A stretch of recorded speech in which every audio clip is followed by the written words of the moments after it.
Chapter 1. The Emperor's Return.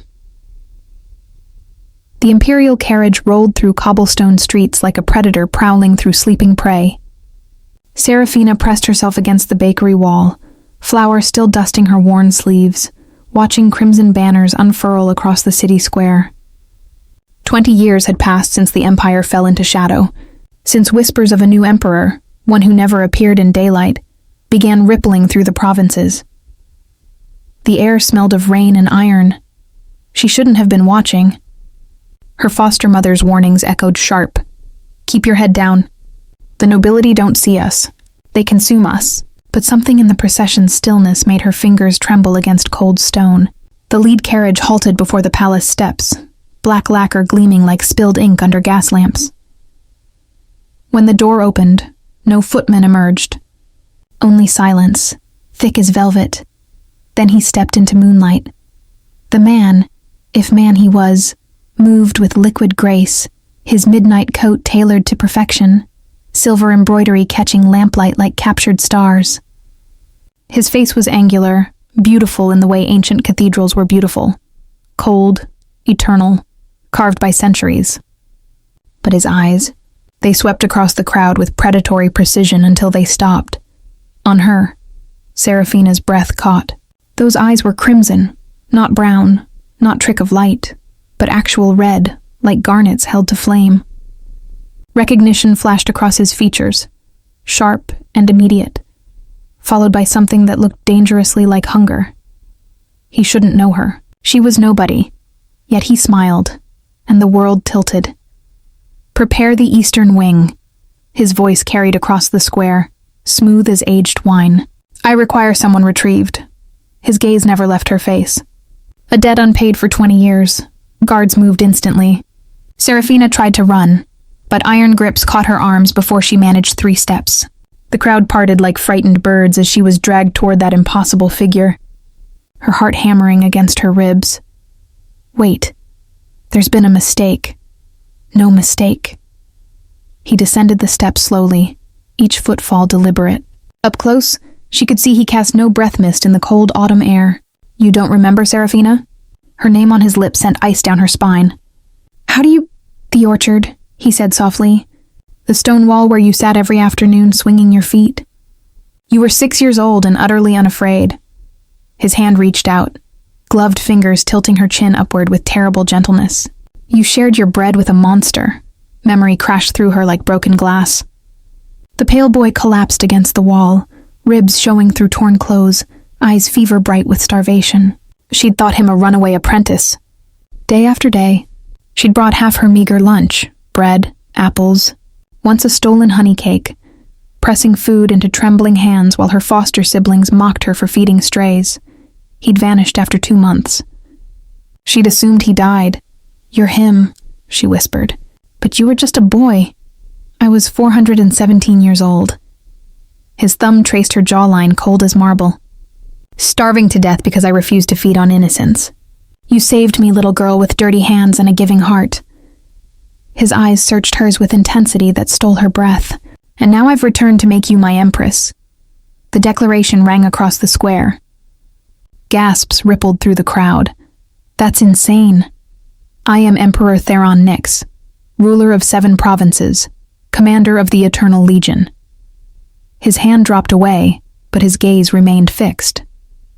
And you are the only creature in 5 centuries who showed me mercy when I was at my weakest. That debt will be repaid. I don't want to be empress. Then consider yourself my guest. His smile returned, sharp-edged now. In the eastern wing, where moonlight reaches every corner and the doors lock from the outside. He turned, coat swirling. Bring her, gently. The guards pulled her forward.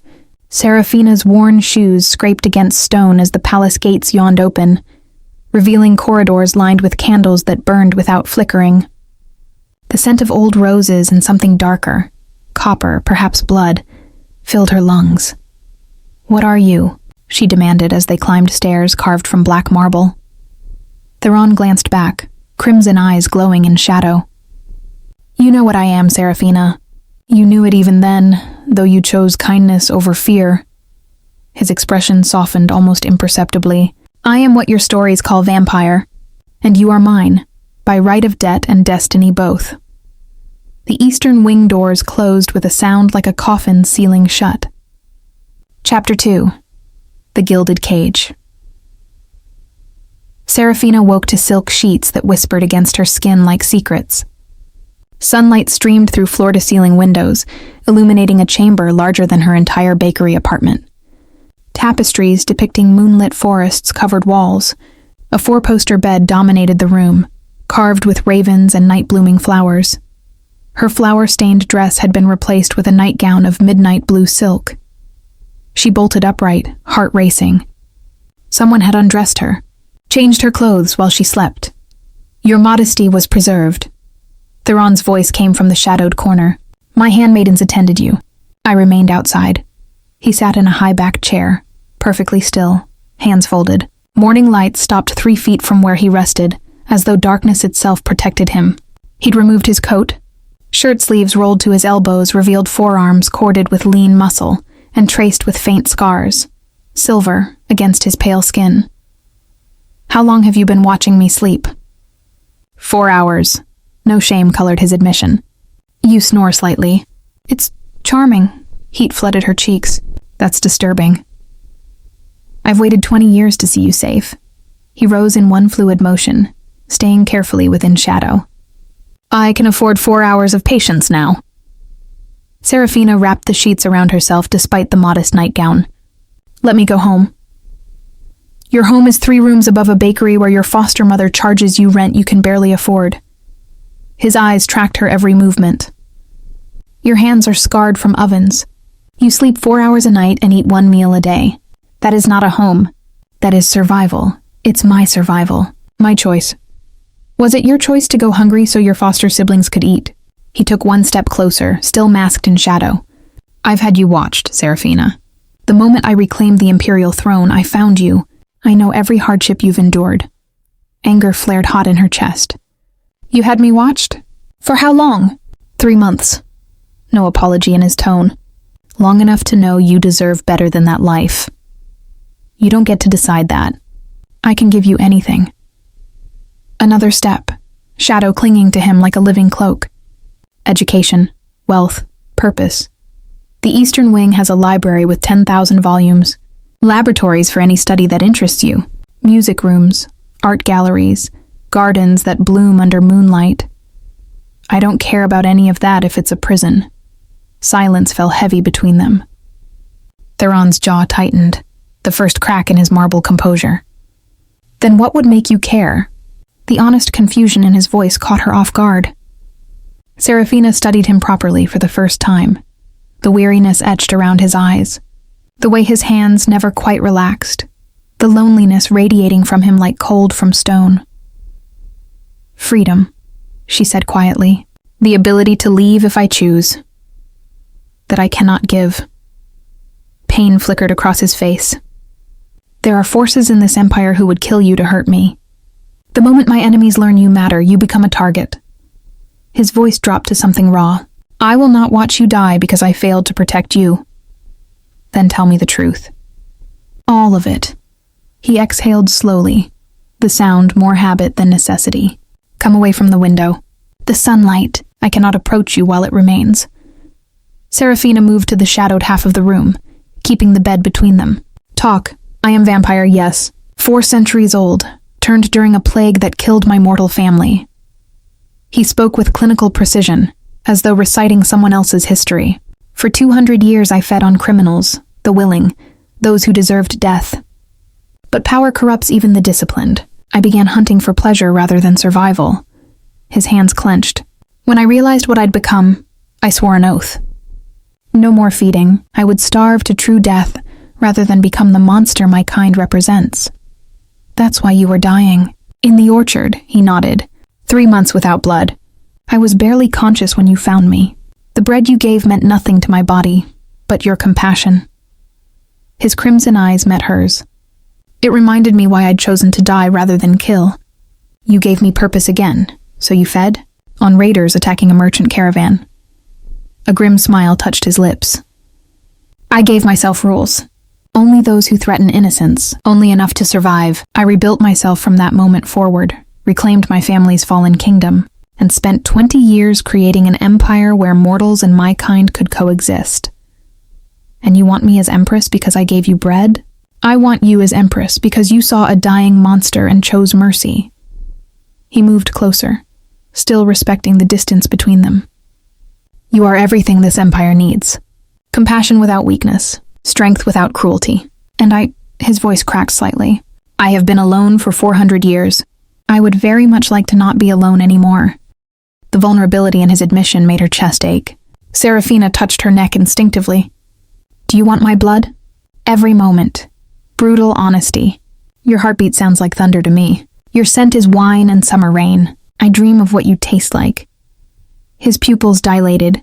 Then he closed his eyes, jaw set. But I will never take without permission. That is my vow. What happens if I refuse to stay? I will ask you every night until you understand you are safe here. He opened his eyes, and in them she saw centuries of loneliness. Or until you genuinely wish to leave, at which point I will let you go and ensure your protection from afar. Serafina's fingers twisted in the silk sheets. I need time to think. You have all the time you require. He retreated toward the door, darkness following him. There are books in your sitting room. Breakfast will arrive within the hour. And Serafina? He paused, half-turned. Thank you for the bread. Those months of kindness are the reason I'm still capable of compassion. You saved more than my life. The door closed with a whisper, leaving her alone with morning light and impossible choices. Chapter 3. Blood and Roses. 5 days passed in the golden cage. Serafina explored her prison, because that's what it was, no matter how beautiful, discovering libraries that smelled of leather and time, gardens where night-blooming jasmine glowed under gas lamps, music rooms with instruments she didn't know how to name. Theron appeared every evening at moonrise, asking the same question, "Will you dine with me tonight?" The first 4 nights, she refused. The 5th night, curiosity won. Servants led her through corridors lined with portraits of severe-looking nobles, their eyes following her progress. The private dining hall was intimate, a table set for 2 beneath a chandelier of black crystal. Candles flickered in wall sconces, casting dancing shadows across stone walls hung with tapestries depicting night skies. Theron stood as she entered, dressed in deep burgundy that made his pale skin seem luminous. "You came. I'm bored and angry. Don't mistake this for acceptance." A hint of amusement touched his mouth. "Noted." He pulled out her chair with old-world courtesy. "I hope the meal pleases you. My cook studied your preferences from your baker's market purchases." The dinner was exquisite. Roasted duck with cherries, vegetables glazed in honey, bread still warm from the oven. Wine the color of garnet sat in crystal glasses. Theron had nothing before him but a single goblet of something dark and thick. Serafina's stomach turned. "Is that donated blood from the palace guard? Volunteers are well compensated." He lifted the goblet, firelight gleaming through the liquid. "I will not pretend to be something I'm not. If we're to coexist, you must see me clearly." She forced herself to watch as he drank, the movement graceful despite its grotesque nature. When he set the goblet down, no stain marked his lips, though his eyes glowed brighter for a moment. Does it hurt them? The donors? If done correctly, no. A skilled vampire can make the experience pleasurable. His gaze held hers. "I am very skilled." Heat crept up her neck. "You're trying to shock me." "I'm trying to be honest." He leaned back, candlelight carving sharp angles across his face. "Ask me anything, Serafina. I'll hide nothing tonight." She considered, cutting into the duck with deliberate precision. "Why an empress? Why not just keep me safe without making me perform a role? Because I need an empress. Simple, direct. The empire has 7 provinces, each with vampire houses vying for power. They respect only strength and legitimacy. An emperor alone is a temporary fixture. An empress, especially one who represents the mortal majority, transforms a dictatorship into a dynasty. So I'm a political tool. You're a symbol," he corrected gently. "The girl who showed mercy to a monster. If you stand beside me, mortals will believe they have a voice at the highest level. And they'll be right. Serafina set down her fork. What does being Empress actually entail? Public appearances, court functions, diplomatic engagements with mortal and vampire delegations. He ticked items off with careful precision, learning imperial law, protocol, defense strategies. Eventually, if you choose, administrative duties, economic policy, infrastructure development, social programs. That sounds like actual work. The Empire needs leadership, not a decorative consort. Steel entered his voice. I would never diminish you that way.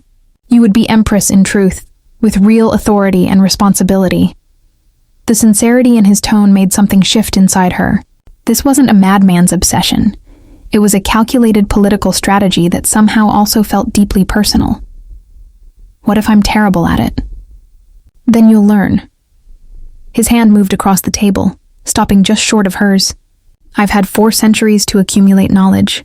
I'll teach you everything I know. And Serafina? His fingers brushed hers, cool and electric. I don't believe you're capable of being terrible at anything you commit to. You survived poverty, cruelty, and loss, yet remained kind. That's strength I've rarely witnessed. She didn't pull away from his touch. What do you get out of this arrangement? Beyond political stability? His thumb traced slow circles on her palm. Companionship, purpose, the hope that perhaps loving you might make me more human again. His voice dropped to a whisper. And the selfish desire to keep you close because you are the first person in centuries who saw me at my worst and chose compassion over disgust. I'm not sure I can love a vampire. I'm not sure I can love anything after so long. Honest, raw. But I'd like to try. With you. The moment hung between them, fragile as spun glass. Then trumpets sounded, sharp, urgent, shattering the intimacy. Theron's expression went cold and lethal in an instant. He rose, movements predatory. We're under attack! Serafina's heart stuttered. What? The House of Sylvanus. They opposed my claim to the throne. He was already moving toward the door, inhuman speed suddenly obvious. Stay here. The eastern wing is fortified. No. She stood, surprising herself with her firmness. If I'm to be Empress, I face threats at your side. He turned, something fierce and admiring flashing in his crimson eyes. You'll be the death of me, Serafina. Probably. She grabbed the silver dinner knife, woefully inadequate, but better than nothing. Now move. I'm not letting you fight alone. For the first time since she'd met him, Theron truly smiled. Chapter 4. Silver and Shadow. The palace corridors erupted into chaos. Guards in imperial black rushed past, weapons drawn, while servants fled to inner chambers. Serafina ran beside Theron, her mortal pace forcing him to slow, though his restraint hummed with barely contained violence. They burst into the throne room as windows shattered inward. 3 vampires descended through broken glass, moving with liquid grace that defied gravity. They wore silver masks shaped like wolves, their clothes dark leather studded with what appeared to be fragments of mirrors. The lead vampire, a woman with hair like spilled ink, landed lightly before the throne. Emperor Nyx. Her voice carried mockery. How domestic you've become. Theron moved in front of Serafina, shield and weapon in one. Lady Sylvanus, your intrusion violates the Accord of Blood. The Accord died when you claimed the throne without proper challenge. She tilted her head, mirror shards catching candlelight. And when you elevated a mortal to Empress designate, you've gone soft, Theron. Weak. Test that theory at your peril. The woman laughed. Then her gaze locked onto Serafina. So this is the famous baker's girl, the one who fed you scraps 20 years ago. She inhaled deeply. Her blood sings, doesn't it? Can you smell the fear? The way her heartbeat quickens when you're near? Serafina felt Theron's entire body go rigid. His hands clenched at his sides, and she realized with sudden clarity he was holding himself back from attacking. Starting a fight with her in the room would be disastrous. Let her leave, Theron said quietly. Your quarrel is with me. Oh no. Lady Sylvanus smiled, revealing elongated fangs. She's the entire point. Kill the human, Prove you've grown dependent on mortal affection. Watch you spiral into the monster you truly are." She gestured, and her two companions moved forward with predatory focus. "Then we reclaim the throne for those strong enough to rule." Everything happened at once. The first vampire lunged at Serafina. Theron intercepted with impossible speed, slamming the creature into a marble column hard enough to crack stone. The second attacked from the left, and suddenly Theron was fighting both, movement too fast for human eyes to track. Blood sprayed, black, not red, as claws raked across his shoulder. Lady Sylvanus walked calmly toward Serafina, who backed against the throne, silver knife held before her with trembling hands. "You can't hurt me with that, child. Then why are you wearing silver mirror armor?" Serafina shot back, mind racing, the fragments covering the woman's leathers. They were protection, which meant silver could harm them. Lady Sylvanus paused, reassessing. "Clever girl. No wonder he's obsessed." Behind them, Theron tore the head from one vampire. It dissolved into ash before hitting the ground. The second scrambled backward, injured but alive. Lady Sylvanus hissed in frustration. "Retreat! We've made our point." "No." Theron's voice was death itself. Blood, his own black as ink, stained his torn shirt. "You threatened her. That ends only one way." He moved like lightning, crossing the distance in a blur. But Lady Sylvanus was ready. She threw a handful of silver powder directly into his face. Theron screamed, an inhuman sound of agony, as his skin blistered and burned wherever the metal touched. He fell to his knees, hands clutching his face. "Stop!" Serafina didn't think. She ran forward, placing herself between Theron and his attacker. The silver knife shook in her grip. "Leave him alone." Lady Sylvanus stared at her with something like fascination. "You'd die for him? Already? I'd die before letting you torture someone in front of me." "That's not the same thing, isn't it?" The vampire tilted her head. Such interesting loyalty for someone who's been held captive for 5 days. Her gaze shifted to Theron, who was struggling to stand despite obvious pain. "Perhaps you've chosen well after all, Emperor. This one has spine." She turned, coat swirling. "We'll meet again when you're less distracted." With a crash of breaking glass, all 3 vampires vanished into the night. Serafina dropped to her knees beside Theron. His face was a horror of burns, skin peeling where silver had touched. His eyes remained squeezed shut, tears of blood tracking down his ruined cheeks. "Don't look at me," he rasped. "Shut up." She pulled him toward her, cradling his head in her lap. "Where's the doctor?" "Healer, someone help." "Will heal by dawn." Each word cost him. "Silver burns, but cannot kill me." "It's killing you right now, you stubborn fool." She looked around wildly, spotting a servant frozen in a doorway. "Bandages. Clean water. Something for burns." The servant fled to obey. Serafina turned back to Theron, whose breathing had gone ragged. Carefully, so carefully, she wiped blood from his undamaged skin with her sleeve. "Why did you do that?" he whispered. "You could have been killed. You were hurt. I'm a monster." "You should have let her—" "If you finish that sentence, I'll stab you myself." She surprised herself with the vehemence. "You took silver powder to the face protecting me. That doesn't make you a monster. That makes you mine." His eyes opened. One crimson, one milky white from burns. "Yours? Someone has to keep you alive long enough to teach me how to be Empress." She managed a shaky smile. "Can't let that political strategy go to waste." Despite his pain, Theron laughed, a broken, beautiful sound. Chapter 5. Blood Oath. Theron's chambers were forbidden territory, or so the servants whispered. Serafina ignored them, pushing through heavy doors into darkness so complete it felt solid. Candles flared to life as she entered, revealing a space that was somehow both opulent and austere. No bed. A stone altar stood where furniture should be, covered with ancient books and maps. Chains hung from walls, silver chains, she realized with a chill. He'd kept the means to restrain himself close. "You shouldn't be here." His voice came from shadows near the window. 3 days had passed since the attack.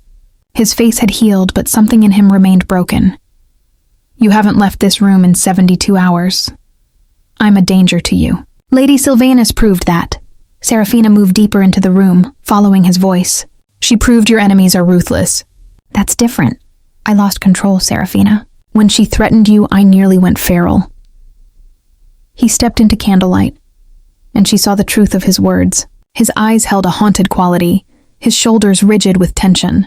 I wanted to slaughter everyone in that room just to ensure your safety. That's not restraint. That's obsession. Or it's caring. She stopped an arm's length away. You're allowed to care about people. Not like this. Not when it makes me weak. Weak? Anger flared hot in her chest. You fought 3 vampires to protect me. You took silver powder meant for my face. How is that weak? Because I would have done worse. He turned away, hands gripping the window frame. If she'd actually hurt you, if I'd smelled your blood, I would have torn her apart and damned the political consequences. The accord exists because vampires and mortals need careful balance. My losing control could spark a civil war.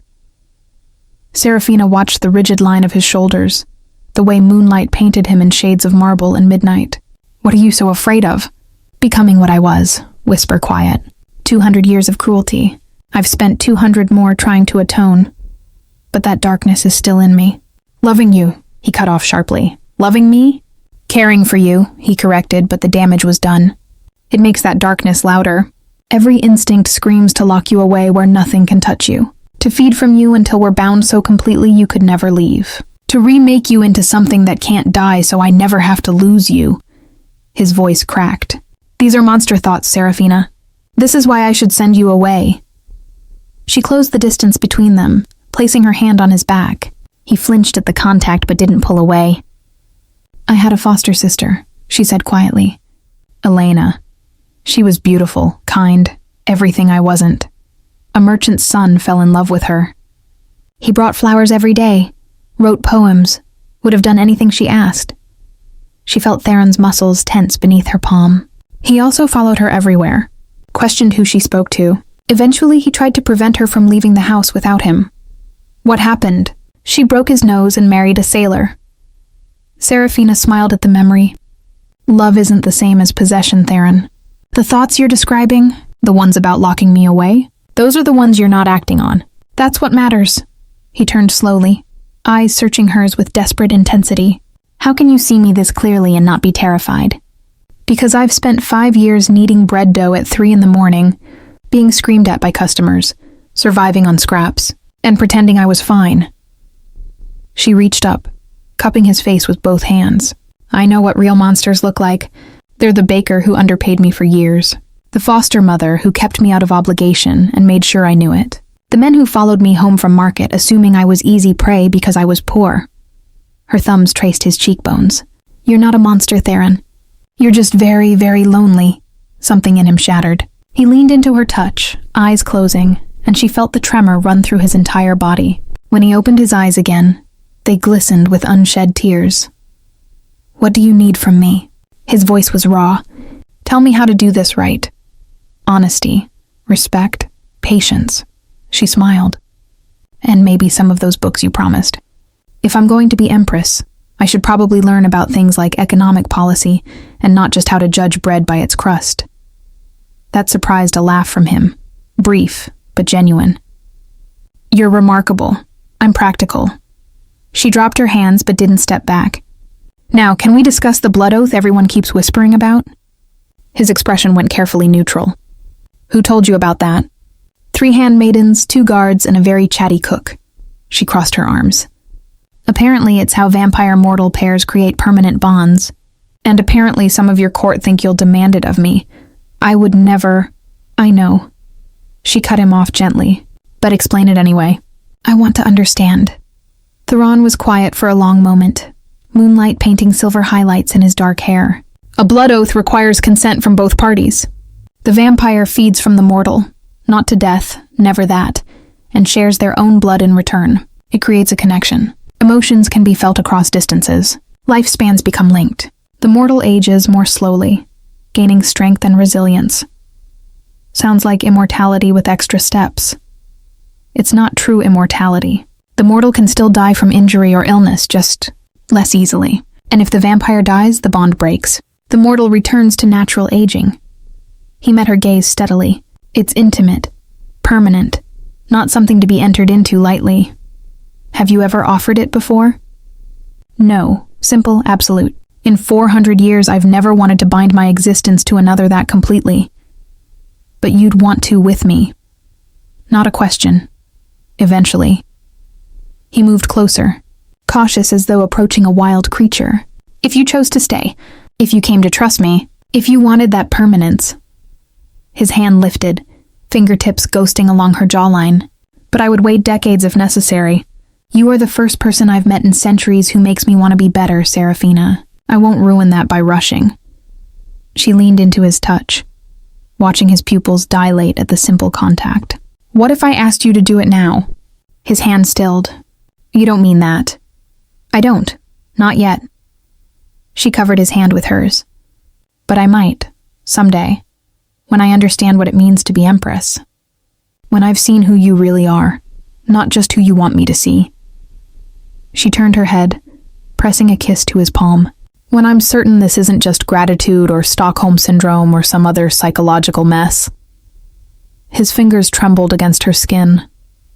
And if you never reach that certainty, then I'll leave, and you'll let me, and we'll both survive. She met his crimson gaze squarely. But I don't think that's what's going to happen, no? No, she smiled slowly. I think I'm going to fall in love with you, Theron Nix. And then we're both going to be in terrible trouble. For a moment, he simply stared at her, expression cycling through disbelief, hope, and something that looked like reverence. Then he pulled her close, wrapping her in an embrace that was somehow both desperate and reverent, his face buried in her hair. I've waited 400 years, he whispered against her temple. I can wait a little longer to hear you say that and mean it. Serafina closed her eyes, breathing in his scent. Old books, night air, something uniquely him. Good, she murmured. Because I'm worth the wait. His laugh vibrated through her chest, warm despite his cold skin. Chapter 6. The Empress in Training. Weeks blurred into months. Serafina discovered that becoming Empress was less about crowns and thrones, more about drowning in responsibility while pretending to breathe. Again, Master Kelvin, the Imperial historian, rapped his knuckles against the desk. The Treaty of Crimson Dawn. Provisions. 7 provinces recognized imperial authority in exchange for... She pressed fingers to her temples, exhausted. Regional autonomy in domestic matters, guaranteed mortal representation in provincial councils, and restriction of vampire feeding to consenting adults with documented medical oversight. Better. Now, emergency protocols if a vampire house breaks the feeding restrictions. Imperial Guard intervention, mandatory investigation, potential revocation of the house's noble status. And, depending on severity, execution of the offending vampire. Correct. Kelvin actually smiled, a rare occurrence. You're learning quickly, Lady Serafina. Don't call me that. She rubbed her eyes. I'm not officially anything yet. You attend court functions. You sit at the Emperor's side during diplomatic meetings. You've memorized 7 decades of imperial law in 3 months. His expression softened slightly. Titles matter less than the work, child. And you're doing the work. After he left, Serafina slumped over the desk, surrounded by maps and treaties and census reports. Her chambers, no longer just the eastern wing, but a full suite connected to Theron's by a private corridor, were littered with evidence of her transformation. Gowns hung where flower-stained dresses once did. Jewelry she never wore sat in velvet boxes. Books on economics, military strategy, and vampire history covered every surface. She'd become someone she didn't recognize. You're thinking too loudly. Theron's voice came from the doorway. He'd learned to announce himself after she'd thrown a candlestick at him the first time he appeared silently. I can hear your heartbeat accelerating from 3 rooms away. Can you also hear me contemplating murder? She didn't look up from the census report. Because I'm about to kill Master Kelvin, resurrect him, and kill him again. He speaks highly of your progress. He speaks in ancient bureaucratic language that requires a cipher to decode. She finally lifted her head, finding Theron leaning against the doorframe in casual elegance. He wore dark trousers and a loose white shirt, Sleeves rolled to reveal those scarred forearms. 3 months together, and she still felt her pulse quicken when he looked at her like that. Equal parts hunger and restraint. "Come," he said, extending a hand. "You need a break. I need to finish reviewing tax collection rates for the western provinces. You need to remember you're human." He moved into the room with liquid grace. "When did you last eat something that wasn't at your desk?" She blinked. "This morning? Try yesterday morning." His hand cupped her chin, tilting her face to the candlelight. Dark circles shadowed her eyes. "You're exhausted, underfed, and running yourself into the ground. That stops now. You have to take care of yourself." Firm, brooking no argument. Being Empress means nothing if you collapse from exhaustion before the coronation. He pulled her to her feet, steadying her when she swayed slightly. "Come with me." "Where?" "Somewhere you haven't seen yet." He led her through the private corridor, past his chambers, to a door she'd never noticed. It opened onto a spiral staircase climbing into darkness. At the top, moonlight flooded through glass panels, revealing a rooftop garden that shouldn't exist. Trees grew in massive planters, their branches hung with lanterns. Flowers bloomed in defiance of the late autumn chill. Night-blooming cereus, moonflowers, jasmine that perfumed the air. A fountain carved from black marble played softly in the center, water catching starlight. "This is..." She turned slowly, taking it all in. "This is beautiful. I built it when I first claimed the palace, a place to remember what beauty looks like." He guided her to a bench near the fountain. "Wait here." He disappeared, returning moments later with a tray of food: bread, cheese, fruit, wine. Real food, not the decorative court meals she'd been picking at during official functions. "Eat." He set the tray on the bench beside her. "All of it. I'll know if you don't." Serafina obeyed, tearing into the bread with an enthusiasm that would have horrified her etiquette tutor. Theron watched with evident satisfaction, settling on the opposite bench with that preternatural stillness he possessed. "Why did you really bring me here?" she asked between bites. "Because I'm watching you transform into someone I don't recognize." His eyes reflected starlight. "The woman I brought to this palace had fire in her. She argued with me, challenged my assumptions, refused to be cowed by circumstance." He leaned forward, elbows on knees. "I've been watching that fire dim day by day as you bury yourself in responsibility. You wanted me to be Empress. This is what that requires. Not at the cost of yourself." He reached across the space between them, fingers brushing her flour-dusted knuckles. She still baked in secret late at night when no one watched. "I want you beside me, Serafina. Not a perfect political construct, you." She set down the bread, throat tight. "I don't know who I am anymore." "Then let me remind you." He stood, extending his hand. "Dance with me." "There's no music." He smiled, and suddenly there was a music box materializing from his coat pocket, its mechanism playing a haunting waltz. "Dance with me," he repeated. "No court watching, no expectations, just us in moonlight." She took his hand, letting him pull her close. They moved slowly across the rooftop, his cold hand at her waist, hers resting on his shoulder. She'd learned formal court dances, proper, distant, rigid things. This was different, intimate. His body aligned with hers, separated only by fabric and hesitation. "I'm falling for you," she whispered against his shoulder, "and it terrifies me." His arms tightened around her. "Why?" "Because loving you means choosing this life, becoming Empress, potentially taking a blood oath and binding myself to immortality." She pulled back enough to meet his eyes. "That's not a small decision." "No." He cupped her face with both hands. "It's a terrible, permanent, life-altering decision, and I would never ask you to make it before you're certain." "What if I'm never certain?" "Then I'll love you anyway, for however long you'll let me." The declaration hung between them, raw and honest. Serafina's breath caught. "You love me. Desperately. Completely. In ways that probably aren't entirely healthy." A self-deprecating smile touched his lips. "But I'm 400 years old and incapable of doing things halfway. So yes, Serafina, I love you. She should have been afraid, should have stepped back, created distance, protected herself from the weight of that confession. Instead, she rose on her toes and kissed him, his stillness shattered. One hand tangled in her hair, the other pressing her closer as he returned the kiss with restrained intensity. He tasted like moonlight and darkness, cool lips moving against hers with centuries of experience tempered by obvious care. When his tongue traced her lower lip, she opened for him, and the resulting groan that vibrated through his chest was worth any risk. They broke apart, breathing hard, her gasping, him mimicking the motion despite not needing air. His fangs had descended slightly, pressing against his lower lip, eyes glowing crimson in the darkness. "I want you," she said against his mouth. Not the blood oath. Not immortality, not yet. But I want you. His control visibly fractured. "Seraphina, take me to bed, Theron. Show me what 400 years of loneliness looks like when it ends."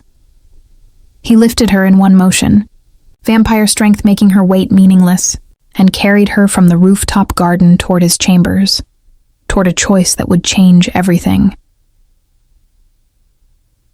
Chapter 7. Dawn's Choice. Theron's chambers in moonlight were revelation. He laid her on silk sheets dark as spilled ink, candlelight painting gold across her skin as he removed pins from her hair with careful reverence. Each touch was deliberate, worshipful, as though she might vanish if he moved too quickly. "We can stop," he murmured against her throat. "Anytime. Say the word. Stop talking." She pulled his shirt over his head, revealing pale skin mapped with silver scars. "Unless you're going to tell me what each of these means." His laugh was breathless. "That would take hours." "Then show me the important ones." She traced a jagged line across his ribs. "This one. Rome. 1347. I tried to save plague victims by feeding them my blood. Didn't work. Angry mob disagreed with my methods." He kissed her palm. "This one?" His hand guided hers to his shoulder, where 3 parallel scars gleamed. "Venice, 1588, vampire hunter." She was magnificent. "Nearly ended me before I convinced her I wasn't her enemy." "Did you?" "Convince her?" "Yes. We became allies. She died defending mortal children from a rogue vampire house." Pain flickered across his face. "I still visit her grave when I travel." Seraphina pulled him down, kissing away the grief in his eyes. He yielded to her touch with surprising ease, allowing her to explore his body with curious hands, cool skin over lean muscle, every line and angle carved by centuries. When her fingers traced the sensitive hollow at the base of his throat, he shuddered. "Your turn." His hands found the laces of her dress, unlacing with practiced efficiency. "Tell me something true." "I'm terrified I'll disappoint you." He paused, meeting her eyes in the candlelight. "Impossible. I'm not sophisticated. I don't know how to..." She gestured vaguely. "I've never done this before." Understanding softened his features. "Neither have I. Not like this. You're 400 years old, and I've spent most of that time alone, or engaging in encounters that meant nothing." He cupped her face. "This is different. You're different. And I'm..." He laughed quietly. "I'm actually nervous. Congratulations. You've reduced a 4-century-old vampire to a trembling mess." The admission loosened something in her chest. Joachim pulled him closer, letting him remove her dress, her undergarments, until nothing remained between them but trust and desire. His hands mapped her body with reverent attention. The curve of her hip, the hollow beneath her ribs, the sensitive skin of her inner thigh. When he kissed his way down her throat, she felt his fangs graze her pulse point. Not breaking skin, just present, acknowledging the hunger beneath the tenderness. "Do you want to?" she whispered. He went very still. "Want to what?" "Feed from me, while we..." She trailed off, heart hammering. "God, yes." Brutal honesty. "But not tonight. Tonight is about this." He kissed her deeply. "Just this. You and me and nothing between us." They made love slowly, carefully, learning each other's rhythms like a new language. He was patient when she tensed, creative when she grew bold, worshipful in ways that made her chest ache. The cold of his skin became familiar, then welcome, then necessary. When she finally shattered beneath him, his name a prayer on her lips, his face buried in her neck was the image of perfect restraint and perfect surrender combined. Afterward, they lay tangled in silk sheets, her head on his chest, listening to the silence where a heartbeat should be. "I love you," she said into the darkness. His arms tightened around her. "Say it again." "I love you, Theron Nix. Despite the insanity, despite the politics, despite everything." She tilted her head to meet his glowing eyes. "I love you." He kissed. Her forehead, her cheeks, her lips, soft, reverent touches that tasted of devotion. "Then stay. Be my empress. Not because I need a political partner, but because I can't imagine eternity without you." "I'll stay." She traced patterns on his chest. "But I need time before the blood oath. I want to be certain." "I would wait centuries." He caught her hand, kissing her knuckles. "Take all the time you need." They fell into comfortable silence, moonlight streaming through windows, the world beyond the palace walls temporarily forgotten. Serafina was drifting toward sleep when his voice pulled her back. "She's coming back. Lady Sylvanus." "When?" "Soon. She won't accept your presence quietly." His jaw tightened. "The coronation is in 3 weeks. She'll make her move before then." "Let her come." Serafina surprised herself with the steel in her voice. "I'm not the terrified baker's girl anymore, and I'm definitely not going to let her hurt you again." He smiled against her hair. "My fierce empress. Not yet, but I'm getting there." Chapter 8. The Coronation. The throne room blazed with thousands of candles, their light transforming stone into gold. Representatives from all 7 provinces crowded the space. Vampire nobles in dark finery, mortal delegates in their finest clothing, creating a living testament to the Empire's fragile balance. Serafina stood before the throne in a gown of midnight blue silk, silver thread creating constellations across the fabric. Her hair had been arranged in complex braids wound with pearls. She barely recognized herself in the mirror. Theron appeared beside her, resplendent in imperial black and crimson, a crown of dark metal resting on his head. His eyes found hers, and some of her terror eased. "Ready?" he murmured, not even slightly. "Good. That means you understand the weight of this." He took her hand, thumb stroking her knuckles. "Remember, you're not doing this alone." The ceremony was elaborate, steeped in ritual so old the words themselves seemed weighted with history. Theron spoke oaths to the Empire, to its people, to the balance between mortal and vampire. When it came time for her coronation, she knelt before him as tradition demanded, though the irony of the gesture wasn't lost on her. "Serafina of No House," his voice carried across the assembled crowd. "Do you accept the burden of empire, the responsibility to rule justly, protect the vulnerable, and maintain the sacred balance between mortal and immortal?" "I do." Her voice was steady, surprising her. "Do you swear to stand against tyranny, corruption, and cruelty in all its forms, even when mercy might cost you everything?" "I swear it." He placed a crown of silver and sapphires on her head, lighter than expected, but the weight of it settled into her bones regardless. "Then rise, Empress Serafina, and take your place beside me." She stood, turning to face the assembly. A beat of silence, then applause. Genuine, thunderous, from mortal and vampire alike. She'd won them over through 3 months of tireless work, careful diplomacy, and genuine care for the Empire's people, but not everyone applauded. Lady Sylvanus stood near the back, silver mask in place, 3 vampires flanking her. As Serafina's gaze found hers, The woman smiled. Cold, predatory. Then the windows shattered. 24 vampires in silver masks poured through broken glass, moving with coordinated precision. The assembly erupted into chaos, screaming mortals, snarling vampires, Imperial guards scrambling to respond. Theron moved instantly, placing himself between Serafina and the nearest attacker. "Protect the Empress," he roared to his guards. "Get her to the safe room." "No." Serafina grabbed his arm. "I'm staying with you." "Serafina." "I said no." She yanked the ceremonial sword from a nearby guard's sheath.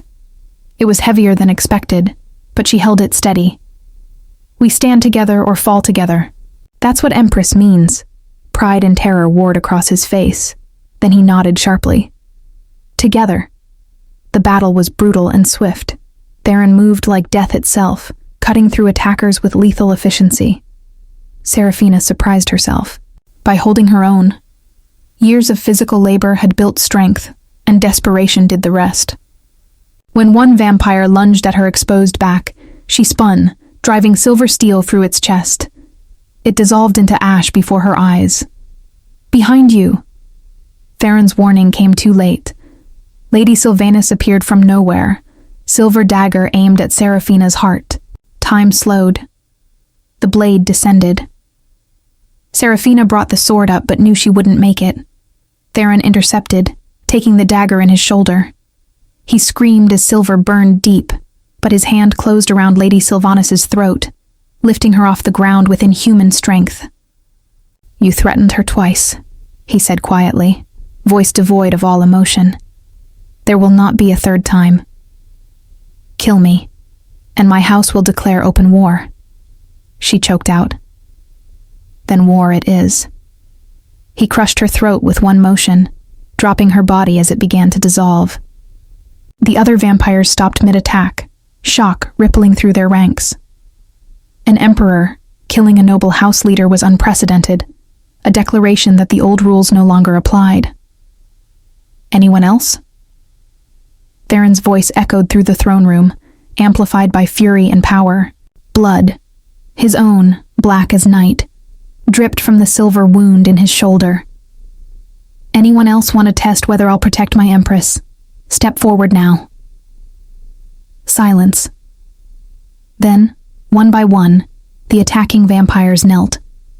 Not in surrender, but in recognition. They'd underestimated him, and that mistake had cost them their leader. "Get out." He didn't raise his voice. "Tell your houses what happens when you threaten what's mine. Tell them the Empire has an Empress now, and anyone who challenges her challenges me." They fled into the night. The assembly remained frozen, processing what they'd witnessed. Their emperor, revealed as something far more dangerous than any had imagined. Serafina dropped the sword, rushing to Theron's side. "Let me see. I'll heal." But his legs buckled, silver poisoning spreading through his system. She caught him, supporting his weight despite his being twice her size. "Someone help." She looked around desperately, finding guards and delegates staring in shock. "Don't. Just stand there, get a physician, now!" They scrambled to obey. Serafina lowered Theron to the floor, cradling his head in her lap as she'd done months ago during the first attack. His eyes were losing focus, breath coming in ragged gasps. "Stubborn idiot," she whispered, tears tracking down her face. "You could have let her kill me, prevented a political disaster. Moved on. Could never. Let you die." His hand found hers, gripping weakly. "Love you. Too much. I know. I love you too." She pressed her lips to his forehead. "So you're going to heal from this, because I just became Empress and I refuse to do this job alone, understand?" He managed a ghost of a smile. "Yes, Empress." The physician arrived with a team of healers, pulling Serafina away as they worked to extract the silver dagger and treat the wound. She stood aside, blood-soaked and trembling, watching them fight to save the vampire emperor who'd taken a blade meant for her. "Empress, Master Kelvin appeared at her elbow, looking shaken. "The assembly is asking for your orders. What should we do?" She took a breath, squared her shoulders, and turned to face the crowd of immortals and mortals still packed into the throne room. Her crown sat crooked on her head. Her gown was ruined with blood and ash. But her voice came out clear and strong. "The coronation continues. Send word to all provinces that House Sylvanus is dissolved, its assets seized by the crown, its members to be tried for treason." She lifted her chin. "And make it known. Anyone who threatens my emperor will face the full might of imperial justice. We do not tolerate traitors, regardless of their house or species." Murmurs of approval rippled through the crowd. She'd passed their test, shown the spine required to rule beside a vampire emperor. Now she just needed him to survive long enough to see it. Chapter 9. Blood and Truth. Theron recovered slowly, silver poisoning taking weeks to fully purge from his system. Seraphina sat vigil beside his bed every night, handling imperial duties during the day and refusing to sleep anywhere but in the chair beside him. On the 14th night, he finally opened his eyes, both crimson again. The burns healed. "You're suffocating me with care," he rasped. "Good." She didn't look up from the economic report she was reviewing. "You deserve to be suffocated after scaring me like that. I saved your life, and nearly lost yours.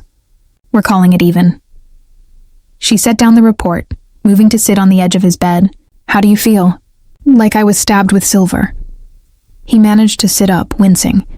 "Which is accurate, I suppose. The physician said you'll be fully healed within the week. No permanent damage." She traced the bandage covering his shoulder. "You were lucky. I was protecting you." "Luck had nothing to do with it." His hand covered hers. "Are you all right? You were magnificent during the battle, but I killed someone." The words came out flat.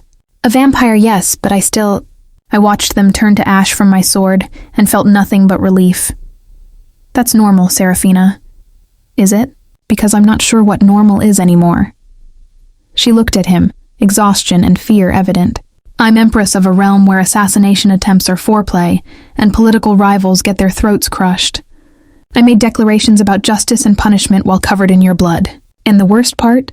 She laughed bitterly. "I'm good at it. I'm good at being this person. You are good at it." He sat up fully, pulling her into his arms. "And that terrifies you because you think it means you've lost yourself. Haven't I?" "No." He tilted her face up to meet his gaze. "You're still the woman who fed a dying stranger. Still the one who stood between me and silver powder. Still capable of compassion and mercy." His thumb brushed away a tear she hadn't realized had fallen. "You've just learned to pair that compassion with strength. That doesn't make you a monster. It makes you a leader." She buried her face against his shoulder, careful to avoid his wound, and let herself break down properly for the first time since the coronation. He held her through it, one hand stroking her hair, murmuring reassurances in languages she didn't understand but whose meaning was clear regardless. When she finally pulled back, red-eyed and composed, she met his gaze squarely. "I want the blood oath." He went very still. "Seraphina, I'm certain now. You almost died protecting me. I'm not going through that again. Wondering if silver poisoning will take you before I can tell you all the things I need to say." She grabbed his hand, pressing it to her racing heart. "I want decades with you, not mortal years counting down to inevitable loss. I want to face this empire's challenges as your equal in more than just title. I want the blood oath, Theron. I'm choosing this. You understand what it means? The permanence? I understand I love you. I understand I want to spend the rest of my existence at your side. I understand that choosing immortality means choosing you, forever. And I'm not afraid of that anymore." She smiled through lingering tears. "I'm afraid of losing you. Everything else is just details." He studied her face for a long moment, searching for doubt or hesitation. Finding none, he exhaled slowly. Unnecessary, but the relief evident in the gesture. "Are you certain? Completely certain? Because once it's done, I'm certain." She cupped his face. "Make me yours, Theron. Properly. Completely. In a way that even silver daggers and political enemies can't undo." His eyes flared bright crimson. "It will hurt. I don't care. You'll be bound to me. Feel my emotions. Share my nightmares. I'm already bound to you, you stubborn fool. This just makes it official. A smile tugged at his lips. When? Tonight. Now. Before I lose my nerve or you heal fully and try to talk me out of it with your insufferable logic. He laughed, fully, genuinely, and pulled her close. I love you, Seraphina. More than 4 centuries of existence prepared me for. I know. Now stop talking and kiss me. He obeyed, and in that kiss was promise and permanence, desire and devotion, the taste of eternity on his cold lips. When they broke apart, his fangs had descended fully, and she felt no fear, only anticipation. How does this work? She asked. I feed from you first. Not much, just enough to form the initial connection. Then I give you my blood to drink. The bond forms over several hours. His hand cradled the back of her neck. It will be intense, possibly overwhelming, and you'll likely experience fragmented memories from my past as our minds align. 400 years of memories sounds exhausting. It won't be everything. Just significant moments. Things that shaped me.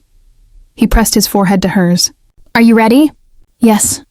He guided her onto his lap, careful of his injured shoulder, positioning her so her throat was exposed to him. His lips traced her pulse point, fangs scraping lightly over sensitive skin, sending shivers down her spine. I'll be gentle, he murmured. Then he bit. The pain was sharp and immediate, like ice and fire combined. She gasped, hands clutching his shoulders as his fangs sank deep. But the pain lasted only seconds before transforming into something else entirely. A warmth that spread through her veins, a connection forming between them that felt like coming home. He drank carefully, controlled, his hand supporting her head. When he pulled back, his lips were stained red, her blood, vivid against his pale skin. Your turn.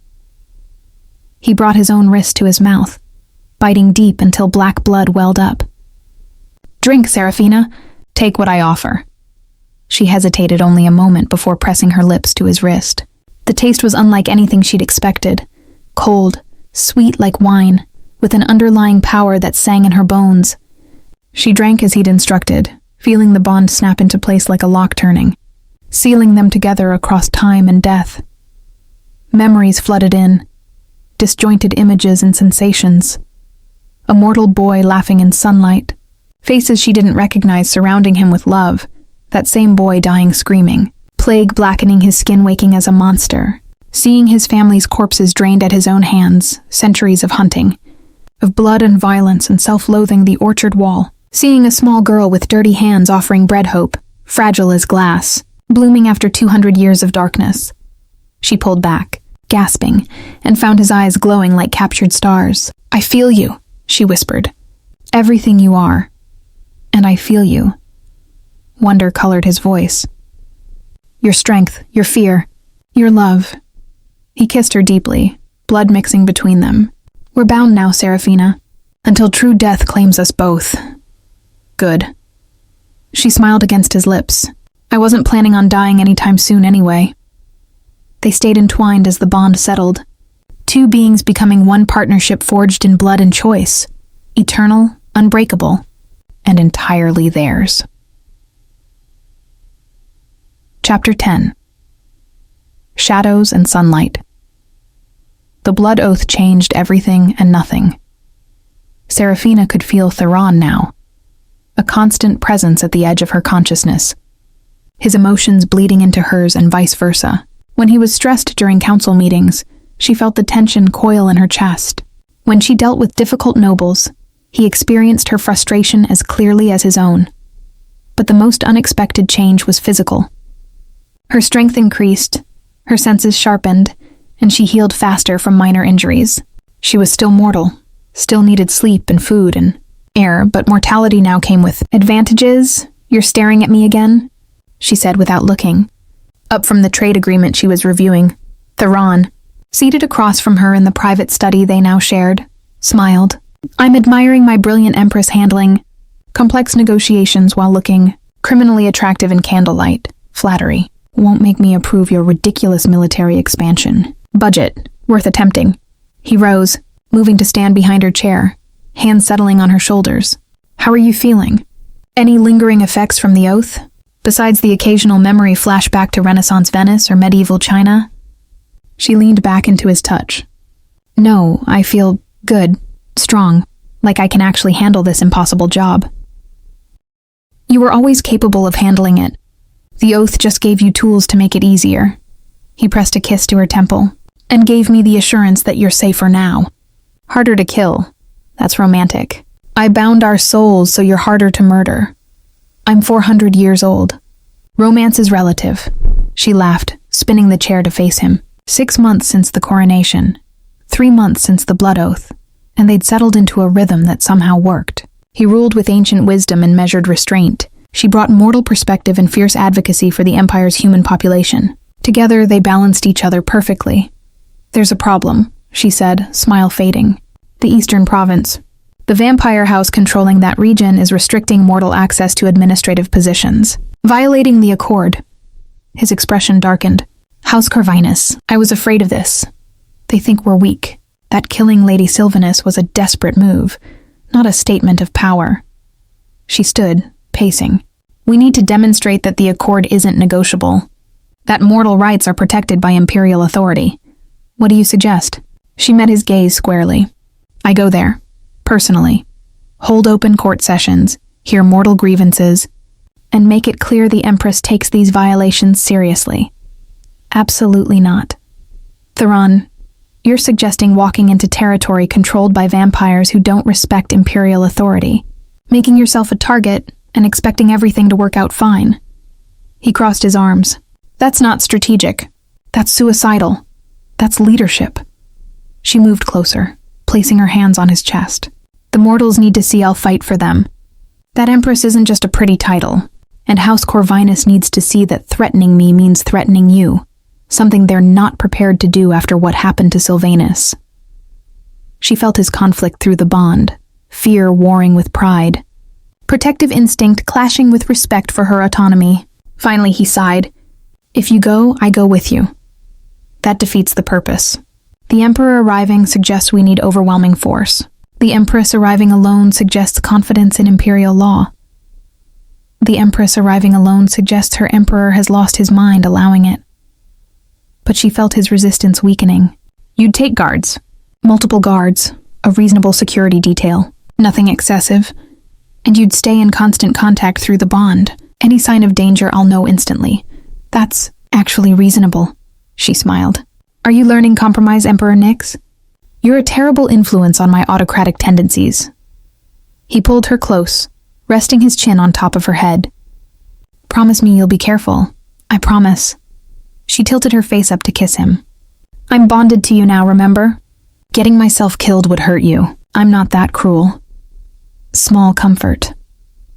2 weeks later, she rode through Eastern Province gates with 20 imperial guards, a royal carriage, and enough determination to move mountains.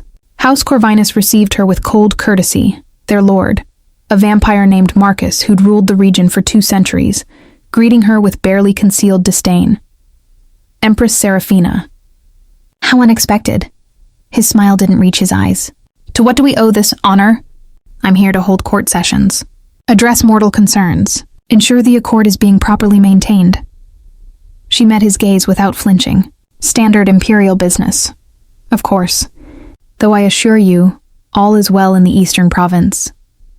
"Then you won't mind my investigating to confirm that." She smiled pleasantly.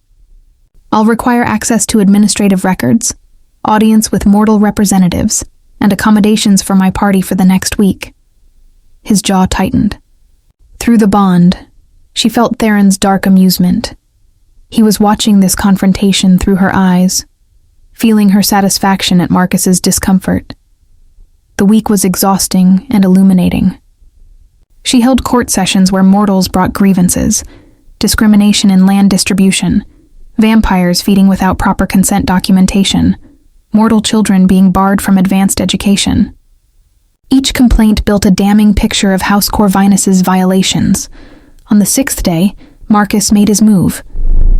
"Perhaps we could discuss these matters privately." He cornered her in the palace library, 2 other vampires flanking him. "Away from public scrutiny? I prefer transparency in governance. I prefer empresses who understand their place. His pleasant facade dropped entirely. You're mortal. Enhanced perhaps, but mortal nonetheless. This province is mine. These decisions are mine. You will return to your emperor and report that all is well, or what? She stood her ground despite fear hammering in her chest. You'll threaten an empress whose emperor dissolved an entire noble house for less? Your emperor isn't here, isn't he? She smiled, feeling Theron's rage blazing through the bond like wildfire. We're bloodbound, Lord Marcus. Every word you've said, he's heard. Every threat you've made, he's witnessed. She took a step closer, and he's currently riding toward this province with the entire Imperial Legion at his back. Should arrive within 3 hours, I estimate. Marcus's expression shifted from confident to terrified. You baited me. I gave you every opportunity to honor the accord. You chose treason instead. She gestured to her guards, who'd silently surrounded the library. Secure him and his conspirators. They'll face imperial justice when the Emperor arrives. The confrontation solidified her reputation.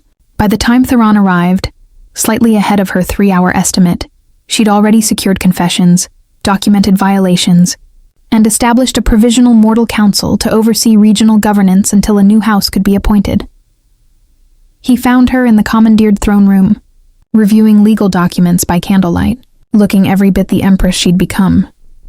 You're terrifying, he said from the doorway. She glanced up, smiling. I learned from the best. You also gave me a heart attack, which is impressive, given I don't have a functioning heart. He crossed to her, pulling her up and into his arms. Don't ever do that again. Do what? Successfully manage a political crisis? Walk into danger without me. He buried his face in her hair. I know you're capable. I know you're strong. But feeling your fear through the bond while being 3 hours away? He shuddered. Never again. I had to do it alone. You know that. She held him tightly. They needed to see I'm not just your consort. I'm empress in my own right. I know. He pulled back, cupping her face. I'm proud of you. Terrified and furious and desperately proud. Good. She kissed him softly. Because we make an excellent team, Emperor Nyx. And I'm not finished reforming your empire yet. Through the bond, she felt his love blazing bright as stars, eternal, unshakable, and entirely hers. Chapter 11. The Council of Houses. 2 years into her reign, Seraphina faced her greatest challenge. The Council of Houses convened to discuss the future of vampire-mortal relations. Representatives from all remaining noble houses gathered in the imperial capital, tensions running high after the dissolution of 2 houses and increasing mortal influence in governance. The council chamber was ancient, carved from a single massive cavern beneath the palace. Stalactites hung like frozen lightning. A circular table of black marble dominated the center. 13 houses remained, their lords and ladies arranged in order of age and power. Seraphina sat beside Theron at the table's head, wearing a gown of crimson silk that matched his eyes, a deliberate choice to remind everyone of her bond to the Emperor. She'd learned that symbolism mattered in vampire politics. We call this council to address growing concerns, announced Lord Vesper, eldest of the assembled vampires at nearly 600 years old. His voice creaked like old parchment. The balance we've maintained for centuries is shifting. Mortals demand more representation, more power. Where does it end? It ends when mortals and vampires coexist as equals under imperial law, Seraphina said clearly. As the accord promises, the accord was written when vampires ruled unchallenged, countered Lady Morgana, sharp-featured and dangerous. Times have changed. Some say too much. Change is inevitable, Theron interjected. The question is whether we adapt or become obsolete. Easy to say when you've taken a mortal empress, Lord Vesper shot back. Your judgment is compromised by sentiment. My judgment, Seraphina said before Theron could respond, comes from living as both mortal and bonded. I understand both perspectives. That's not compromise. That's wisdom you should value. Murmurs rippled around the table. She pressed her advantage. The Empire's strength comes from diversity. Mortals bring innovation, creativity, adaptation. Vampires offer experience, stability, long-term vision. Together, we're stronger than either species alone. She met each pair of eyes, crimson, amber, silver, holding their attention. The houses that embrace this truth will thrive. Those that resist will follow Sylvanus into dissolution. Is that a threat? Lady Morgana leaned forward. It's a statement of fact. Serafina kept her voice level. The Empire's future is integration, not segregation. You can lead that transition or be swept away by it. Choose wisely. The debate raged for hours. Some lords supported increased mortal representation. Others demanded stricter controls. Serafina argued each point with growing confidence, citing precedents from Theron's 4th-century rule, presenting economic data showing integrated regions outperformed segregated ones, appealing to both logic and emotion. Finally, Lord Vesper raised a withered hand for silence. A proposal. We establish a new imperial position, mortal advocate, someone to represent human interests at the highest level, with authority to challenge house decisions that violate the accord. Who would hold this position? Asked Lady Morgana suspiciously. Someone the mortals trust. Someone with proven dedication to their welfare. Lord Vesper's ancient eyes fixed on Serafina. The Empress herself, if she's willing to take on additional responsibility. Serafina blinked, surprised. Through the bond, she felt Theron's carefully concealed shock. This was unprecedented. An Empress serving in a specific administrative role suggested partnership rather than just symbolic presence. I accept, she said without hesitation, on the condition that my authority as mortal advocate supersedes house law when mortal rights are violated. The chamber erupted in protests. Theron's hand found hers under the table, squeezing gently, support and warning combined. That's too much power, Lady Morgana objected. That's exactly enough power to do the job effectively, Serafina countered.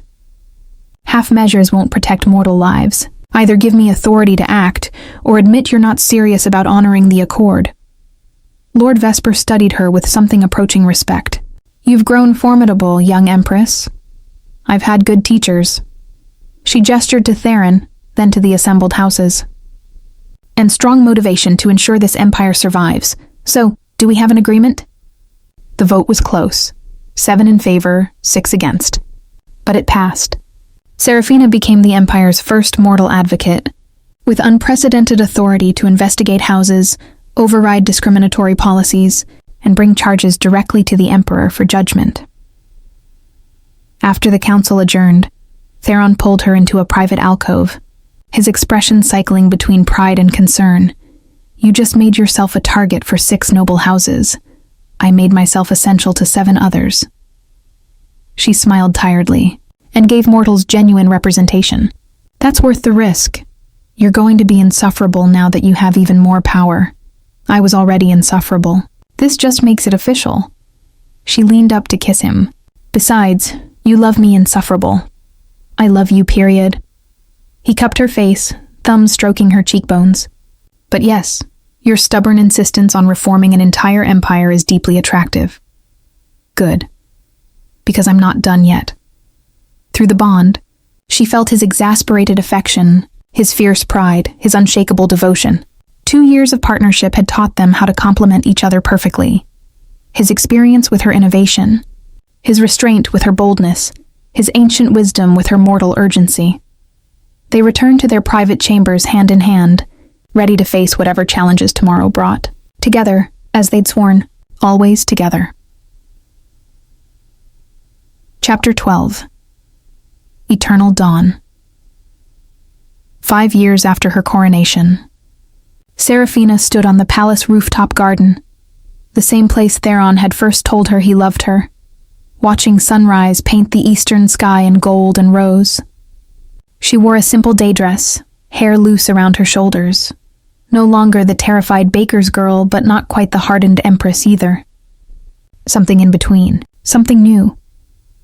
She still aged, though slowly now. Lines were beginning to form around her eyes, silver threads appearing in her dark hair. The blood oath extended her life but didn't stop time entirely. She estimated she had decades left, perhaps a century if fortunate. She was content with that. Footsteps sounded behind her. Theron, moving to stand at her side. 5 years together and he still took her breath away, still made her heart race when he smiled, still felt like coming home whenever he touched her. "You're up early," he observed. "Couldn't sleep. Too much on my mind." She leaned into him as his arms wrapped around her waist. The Eastern Province is thriving under the new Mortal Council. Western Province reported a 30% decrease in accord violations. The integration initiatives are working. You sound surprised. I'm amazed. She turned in his arms to face him. 5 years ago, I was surviving on bread and desperation. Now I'm watching an empire transform because we chose compassion over cruelty. You chose compassion, he corrected gently, long before I met you, when you fed a dying monster because you couldn't bear to watch anyone suffer. That monster became my husband. She smiled. Best decision I ever made.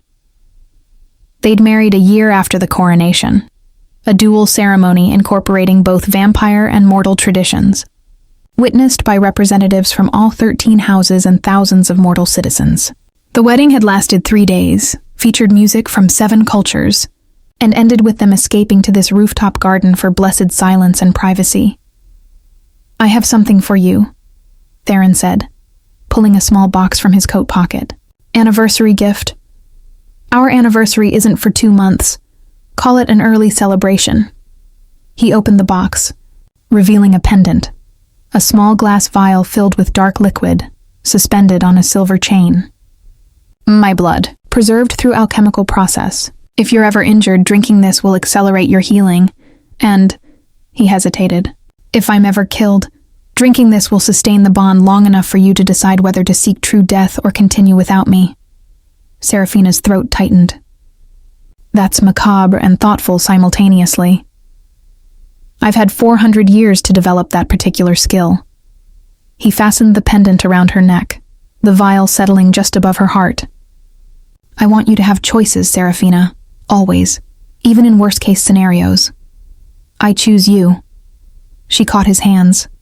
"Every time, every possible future. I choose you, even knowing I'll watch you age, that someday, decades from now, you'll die while I continue.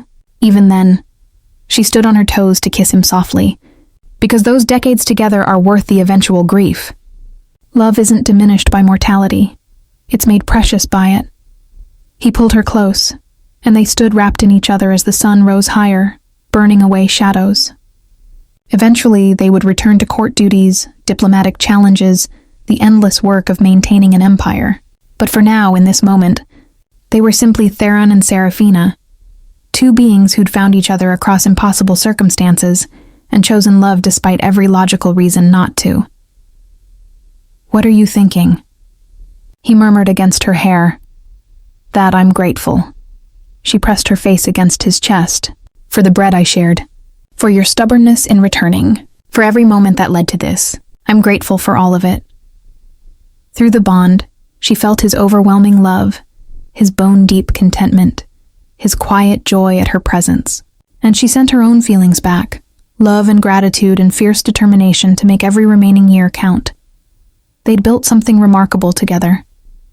An empire where mortals and vampires coexisted with genuine equality, where compassion and strength complemented each other, where love transcended species and death itself. It wasn't perfect. There would be more challenges, more threats, more houses that resisted change, but they would face those challenges together, as they'd faced everything else, with courage, stubborn optimism, and unshakable partnership. Serafina smiled against Theron's coat, listening to the silence where a heartbeat should be, feeling the warmth of sunrise on her face and the cool of his embrace simultaneously. This was her life now. Empress, advocate, revolutionary, monster's keeper, vampire's love, and she wouldn't change a single moment. Epilogue. 70 years later, an old woman sat in the rooftop garden, silver hair gleaming in moonlight, weathered hands wrapped around a cup of tea that had long since gone cold. Her eyes, still sharp despite advanced age, tracked constellations she'd memorized decades ago. The empire thrived. Mortals and vampires served together in government, intermarried, built communities that honored both species' strengths. The accord had been strengthened, expanded, transformed into something closer to true equality than anyone had imagined possible. She'd done that. Not alone, never alone, but she'd been the catalyst. Footsteps approached. She didn't turn. She knew those footsteps like her own heartbeat. "You're cold," Theron observed, draping a blanket over her shoulders. He looked exactly as he had 70 years ago. Ageless, eternal, beautiful in the way ancient things were beautiful. "I'm fine." Her voice was thin now, worn by age. "Just thinking." "About?" "Bread," she smiled. And a pale boy collapsed against an orchard wall, and how the smallest acts of kindness can reshape the world. He settled beside her, taking her fragile hand in his eternally cold one. 70 years, Serafina. You gave me 70 years of happiness I never deserved. 90 years if you count the first 20. She squeezed his fingers weakly. And you deserved every moment. They sat in comfortable silence, watching stars wheel overhead.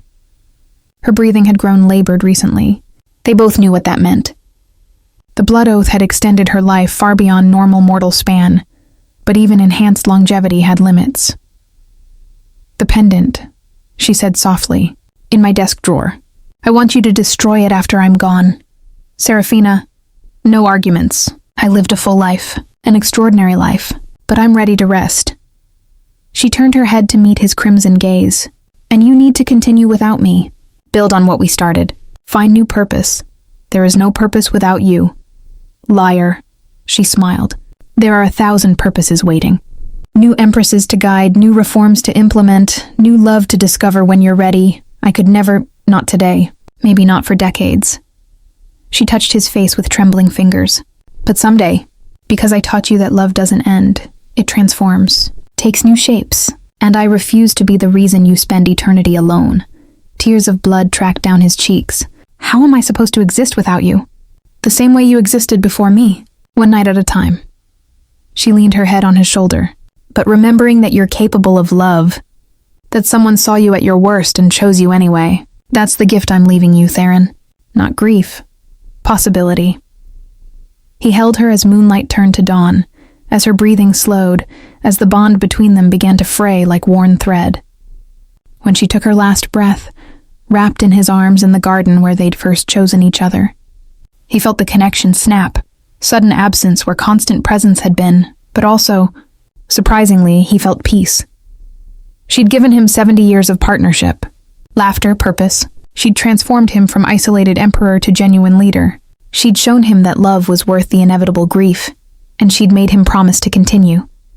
So Theron Nyx, vampire emperor of 7 provinces, 470 years old, sat in the moonlight holding the body of his beloved empress and made a new vow, to honor her memory by building the world she'd envisioned. To remain capable of compassion even in grief. To remember that the smallest acts of kindness, a girl sharing bread with a dying monster, could reshape empires. And perhaps, someday, when the grief had transformed into something bearable, to love again. Not to replace what he'd lost, but to expand what she'd taught him. He buried her at dawn in the Imperial Gardens, beneath a tree they'd planted together decades ago. Her marker read, "Empress Serafina, who fed a monster and created an empire beloved, eternal." And in the years that followed, as the empire she'd helped build continued to thrive, vampire and mortal children would visit that grave. They'd leave offerings of bread, simple, humble, powerful, in memory of the woman who'd proven that compassion could change the world.